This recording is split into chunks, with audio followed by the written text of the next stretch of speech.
A agulha passa aqui por trás, depois é só puxar. Frederica, já pra cá. Ainda não terminamos.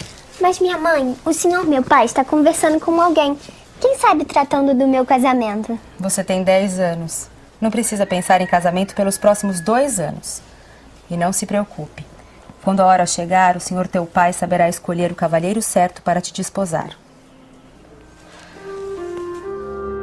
O papel da mulher é muito interessante também, porque durante muito tempo supôs-se que a Yayá, a sinhazinha, ficava também ali na varanda da casa grande sem fazer nada. É bom lembrar que essas casas de morada eram verdadeiras indústrias caseiras. Ela acordava às 4h30 da manhã, às 5 horas da manhã ela já estava descaroçando mandioca, às 6 da manhã, muito provavelmente, ela estava abrindo as vagens de feijão, às 7 ela estaria preparando remédios caseiros juntos com a escrava.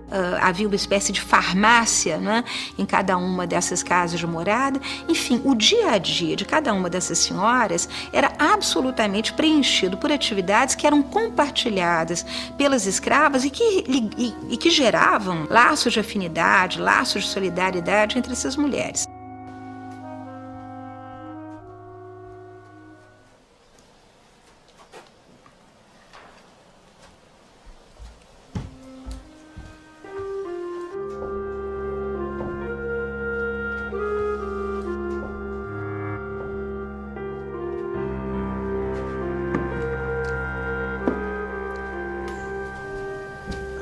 Leôncio, Leôncio, quantas vezes já te falei que o limite das tuas terras é aquele maldito córrego. Se o teu canavial avançar um palmo que seja para as terras do Matias, tu nem precisas vir aqui te explicar mais. Podes juntar teus trapos e sumir. Estamos entendidos? Sim, senhor. Então pode ser. Deus lhe pague. A grande figura da família patriarcal é certamente o pater familias, aquele homem que concentrava a mais absoluta autoridade. Autoridade sobre a família, autoridade sobre os agregados, os colonos, enfim, a parentela. Talvez tenhamos convivido durante muito tempo com a ideia de que um senhor de escravos, enfim, o dono de uma grande plantação de açúcar, passasse o tempo sentado na rede, embalado por um escravo, abanado pelo outro. A realidade, hoje, sabemos, a partir de vários estudos, não foi bem essa. Esses homens estavam permanentemente em movimento e preocupavam-se basicamente dos seus negócios. Não só percorriam as suas plantações a cavalo, vigiavam o trabalho do feitor e mesmo dos escravos, mas muitos deles, quando se tratava de senhores menos poderosos ou menos ricos, iam trabalhar lado a lado com os seus escravos. O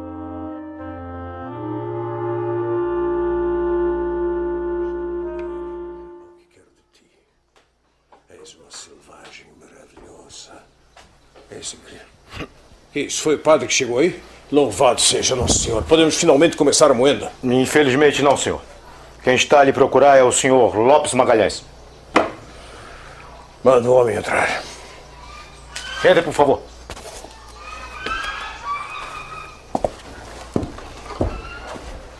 Louvado seja o nome de Nosso Senhor Jesus Cristo. Para sempre. Sente-se, por favor. Jiqui, traz aí uma caneca e um prato para o meu convidado. Foi muito bem recomendado, Sr. Lopes Magalhães. O próprio donatário da capitania me pediu que eu recebesse, alegando ser de meu interesse. Só não me adiantou qual era o assunto. Pois tenho a lhe oferecer a solução para os problemas de seu engenho. Não diga. Então sabe rezar missa? Pois é de um padre que necessito neste momento. Um padre? Sim, amanhã é dia da botada, primeiro dia de moagem da cana. Mas cá não tenho capelão e me recuso terminantemente a iniciar os trabalhos sem a bênção de Nosso Senhor.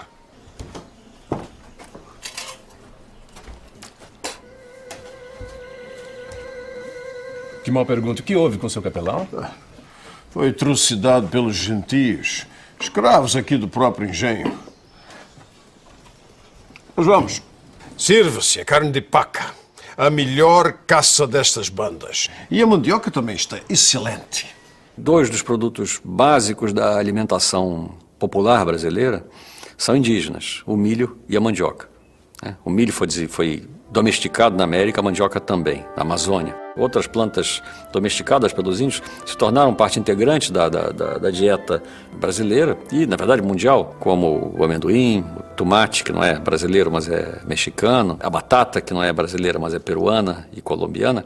Mas há uma série de produtos básicos, alimentares básicos da dieta ocidental moderna, na verdade mundial moderna, que se deve à agricultura indígena americana, ameríndia. Mas o Sr. Barreto falava do capelão. Ah, sim. O infeliz me emprenhou uma índia.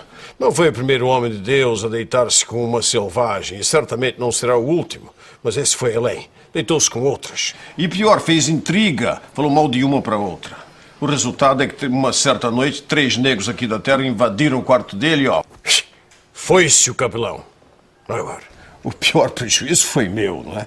Pois tive que mandar matar aqueles 3, que eram 3 dos meus escravos mais fortes, para dar exemplos demais. E a Índia prenha, que fim levou? Ah, punida também. Mas foi uma lástima, porque era uma cozinheira de mão cheia. E no final ela que acabou na fornalha, esturricada. Antônio, já terminaste a limpeza deste arcabouço? Porque se eu precisar ir aí conferir o teu trabalho, vais sentir o peso na minha mão, hein? Então a moagem fica parada? Por certo. Até a chegada do novo padre.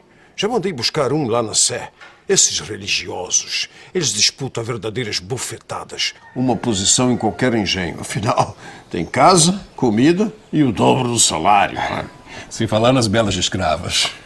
Por certo. Só que desta vez eu já aprendi e não vou repetir o mesmo erro, não. O próximo capelão há de ter uma criada idosa. E, além disso, feia. Agora, me preocupa o atraso do homem. Porque os meus funcionários já deveriam tê-lo trazido. Eu temo que tenham sido atacados pelos gentios. São os tios selvagens da região? O quê? Esta região está infestada de aimorés. Um povo tão selvagem que até os bárbaros os chamam de mais bárbaros ainda. Então, bárbaro no século XVI, na expansão do cristianismo, a expansão da cultura europeia no mundo, é aquele que não é cristão, que não conhece a Deus, não teme a Deus. Esse é a principal elemento do barbarismo. A partir do momento que para o europeu era importante ter escravos indígenas, a descrição que eles fazem dos ritos indígenas vai valorizar o aspecto bárbaro, né? Porque a partir do momento que se caracterizava as tribos indígenas como bárbaras, antropófagas, não temente a Deus, ficava mais fácil escravizá-la. No idioma deles não tem as letras R, L e F. Portanto, eles não têm rei, lei nem fé. A língua tupi não pronunciava, não possuía 3 fonemas, 3 sons que tinham nas línguas, no português, no francês, que era o F, o R e o L. Esse trocadilho, digamos, esse tema, na verdade, tinha um fundamento real, né? Os jesuítas perceberam que eles não tinham fé, isto é, eles não eram capazes de serem convertidos duravelmente, precisamente porque eles não tinham rei, isto é, eles não possuíam uma autoridade, eles não tinham uma ideia de submissão a uma autoridade suprema. O tipo de crença, sobretudo, que os missionários traziam, uma crença fundada na obediência, uma crença fundada na abdicação completa da vontade e a entrega da vontade a uma entidade superior, era completamente estranha aos índios. Nós passamos maus bocados aqui enquanto eu levantava este engenho. Vivíamos cercados. Eles mataram muitos homens, muitos, que despedaçavam e depois devoravam. Mas hoje vivem em trégua? Sim, estamos negociando, não é? Os meus escravos são índios de corda, que os aimorés capturam, mas depois trocam comigo por machados, facas. Só que não sabemos quanto tempo esta trégua vai durar, porque a qualquer momento eles podem se levantar. O senhor está satisfeito com o trabalho desses negros da terra? São bons escravos? Bom, dentro de casa nem tenho do que me queixar, porque as índias são boas cozinheiras. Agora, hora lida pesada, não presta. Entre os gentios, o trabalho na lavoura é feito pelas mulheres. Os índios, os homens, são apenas guerreiros e caçadores. E por isso resistem tanto ao trabalho no canavial, percebe? Existe também o problema das mulheres serem quem se dedicava à agricultura. Eu tenho minhas dúvidas. Boa parte do ciclo agrícola era de trabalho feminino.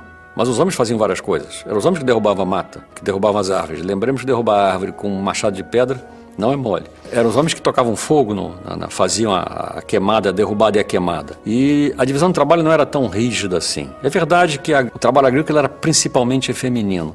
Mas o tipo de trabalho agrícola feito nas roças de mandioca indígena não tinha nada a ver, do ponto de vista das técnicas, tanto sociais quanto materiais de produção, com o que se fazia nas plantações de cana-de-açúcar de larga escala que os portugueses implantaram. Tentam a todo custo fugir e, quando não conseguem, atentam contra a própria vida, comem terra até morrer. Sem falar nas moléstias, né, que derrubam a maioria deles. A grande contribuição europeia à civilização ameríndia foram as epidemias, foram as doenças que exterminaram de uma maneira fulminante uma população que não tinha resistência aos micro-organismos trazidos pelos europeus. Então, de fato, os europeus traziam a morte. Mesmo quando não eram violentos de maneira deliberada, eram violentos sem querer. Eles produziram uma catástrofe demográfica, uma catástrofe epidemiológica de proporções propriamente inacreditáveis. Se imagina-se hoje que 90% da população original da América na época da conquista, da invasão da América pelos europeus, foi morta. Senhor Barreto, é essa a razão da minha visita. Tenho a solução para seus tormentos com a escravaria. E qual é?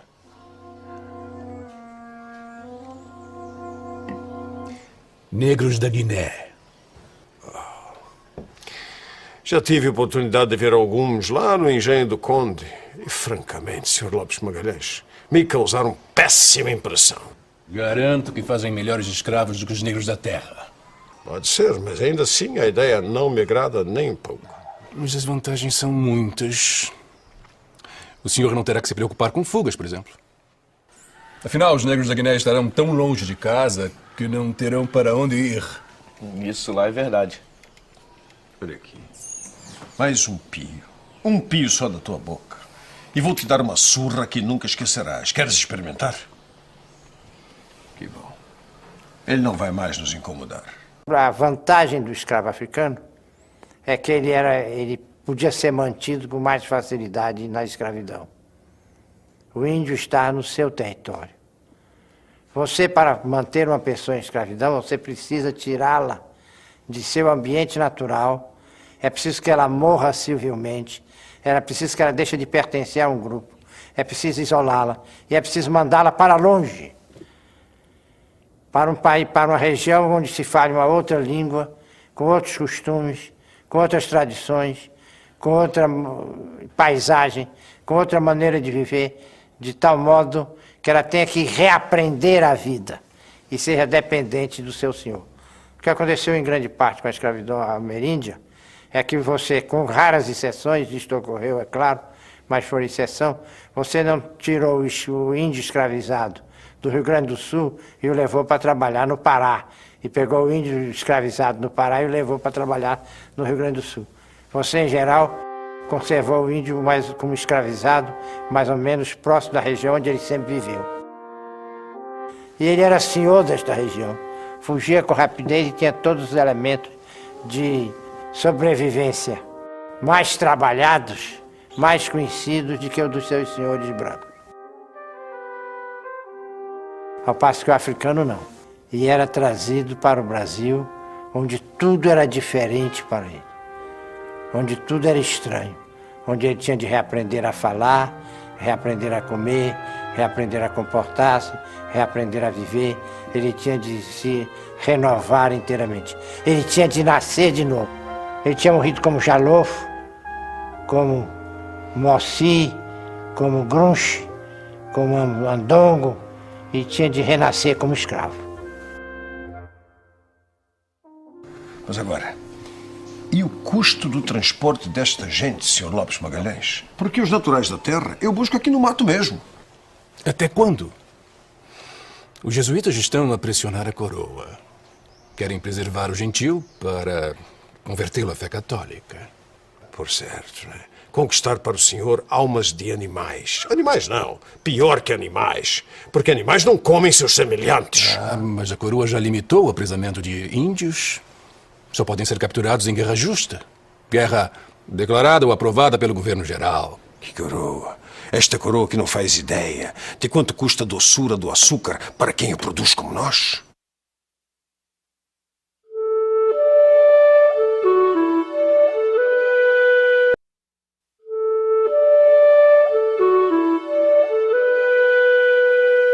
Jesuítas que eram tão combativos em relação à escravidão indígena, porque achavam que escravizar o índio era impedir a missão e a doutrinação católica, em relação aos africanos, não. Eles achavam que, pelo contrário, a escravização podia ser um caminho para a cristianização desses boçais, diziam jesuítas, que viviam em terras onde o demônio os governava, não tinham noção nenhuma de divindade. Na realidade, a escravização deles era um caminho importantíssimo para a salvação espiritual. Claro que buscaram razões teológicas bem fundamentadas para justificar a escravização dos africanos, né? Mas, na realidade, se tratava de um compromisso dos jesuítas com o sistema colonial e com a escravidão, que não podia ser indígena, porque comprometia a missionação, então teria que ser africano. Por outro lado, Sr. Barreto, a coroa autorizou aos senhores de engenho a pagarem apenas 1/3 dos direitos na compra de até 120 negros da Guiné. O senhor deve precisar de quantos? 40, pouco mais ou menos? Acha que possuo uma reles engenhoca? Isto aqui é um engenho real, Sr. Lopes Magalhães. Eu conto com 90 escravos para o trabalho nas fazendas e na moenda. Além de mais 5 para o trabalho doméstico. Fora isso, tenho um mestre de açúcar, um purgador, um caixeiro no engenho, outro na cidade, além de feitores de vários partidos e outros funcionários diversos, cada qual recebendo seu salário religiosamente. Pois então, engenho como o seu é muito custoso. E aposto que a produção está aquém da sua expectativa. Lá isso está. Os portugueses já usam braços africanos nos engenhos de Santo Tomé há tempos. Esses escravos já conhecem o cultivo da cana e a fábrica do açúcar. E meu primo, a quem eu represento, é estabelecido em Guiné há anos. Os negros são trazidos em navios próprios. Arribam em boas condições. Prontos para a lida. O africano do litoral, quer ele fosse escravo, quer ele fosse dono de escravos ou vendedor de escravos, ele via os brancos chegarem para comprar gente e estavam convencidos de que os brancos eram antropófagos. Que eles compravam gente, levavam os navios para o outro lado do mar, a fim de devorá-los. E que o vinho era feito do sangue dos escravos. Quer dizer, aquele vinho tinto que eles viam as pessoas beberem era feito do sangue dos escravos. Então, para o indivíduo que era vendido como escravo ao navio, além de todas as agruras porque ele ia passar durante a viagem, ele ainda vinha apavorado com a circunstância de não saber qual era o seu destino, de não ter de ideia do que o esperava. Ele entrava numa espécie de pavor pelo futuro, que era um futuro inimaginável. Depois havia outra coisa espantosa, é que os brancos fediam muito. Os brancos fediam, e fedem até hoje, a carne podre. Porque esses traficantes de escravos não se banhavam. Eles faziam uma viagem enorme dentro do navio sem praticamente se banhar, ninguém se banhava. E o africano se banhava 1, 2, 3 vezes por dia.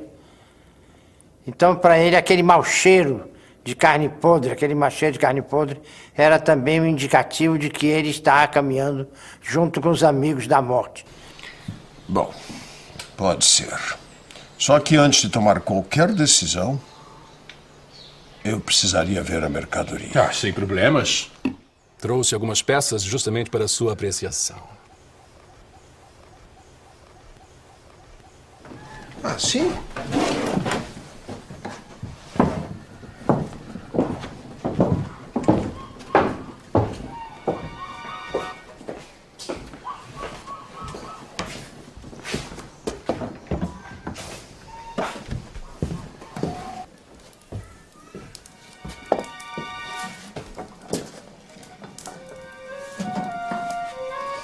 Ai, ai, ai, ai, ai, ai.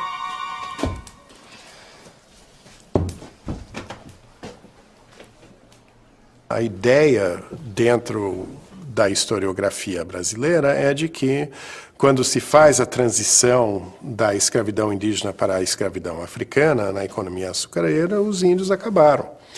Bom, isso não é verdade, né? Os índios, inclusive, continuam a servir a economia açucareira em várias funções, como barqueiros, como carregadores, como, enfim, lenhadores, uma série de funções diferentes. E mais importante, nos arredores dos engenhos, né, onde se produz alimentos, né, em muitos casos esses alimentos são produzidos por índios. Um hábito importantíssimo indígena que foi legado à civilização ocidental, é a vingança indígena, aliás, é o fumo. Né? O tabaco, não esqueçamos, é americano. E uma das primeiras coisas que os índios repararam, os europeus, desculpe, repararam ao chegar ao Brasil, foi esse curioso hábito que os índios tinham de fumar, de engolir fumaça. E o fumo foi, como a gente sabe, se tornou, enfim, ao longo dos 5 séculos, foi progressivamente se transformando num hábito mundial. E essa é a vingança dos índios. Eles foram dizimados, no sentido etimológico, reduzidos a 1/10 da sua população pelos europeus, e em troca nos deram o tabaco para nos dizimarem.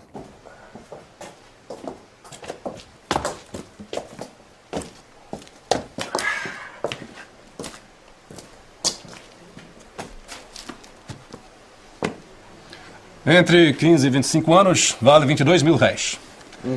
Acima de 25 anos, custa menos. Meia peça. Abaixo de 15 anos, custa 12 mil. Esta bela peça vale 20 mil. Se tiver criança de peito, vai com a mãe.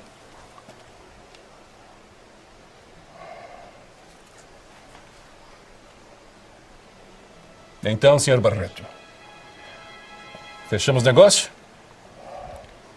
Em poucos meses, seu engenho estará se movendo com braços africanos. Senhor! Senhor! Louvado seja. É o padre, homem.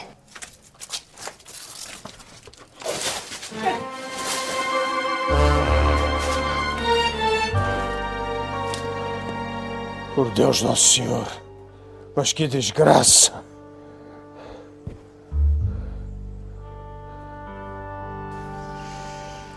Frederica, já disse que o que acontece lá fora não lhe diz respeito.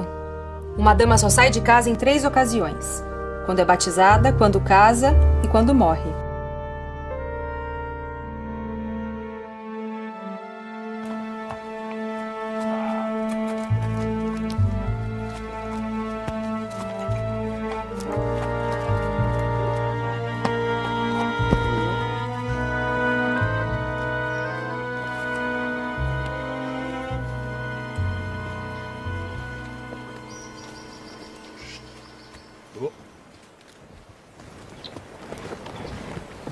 Daqui a 2 dias, iremos ao engenho Santa Maria. Espero que possa nos ajudar.